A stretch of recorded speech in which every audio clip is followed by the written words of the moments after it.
তো হযরত ইব্রাহিম আলাইহিস সালাতু ওয়াস সালাম ইসমাঈল আলাইহিস সালামকে বললেন, ইন্নী আরা ফিল মানামি আন্নী আযবাহুকা ফানজুর মাযা তারা, যা আমি স্বপ্নে দেখেতেছি যে তোমাকে আমি জবাই করে দিছি, তোমাকে কোরবানি করতেছি, এই বিষয়ে তোমার রায় কি, তোমার অভিমত কি?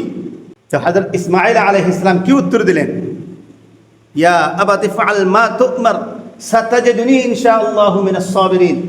হে আমার পিতা, আপনাকে যেটা হুকুম করা হয়েছে, আল্লাহ রাব্বুল আলামিনের পক্ষ থেকে যেটা হুকুম হয়েছে সেটা আপনি করে ফেলেন।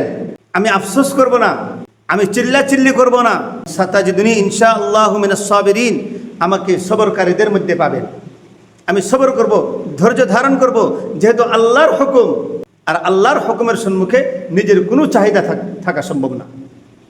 সে নিজেও জানছিলেন যে এটা আল্লাহর হুকুম, আল্লাহর হুকুম যদি হয়েছে তাহলে এতেই আমার জন্য মঙ্গল রয়েছে।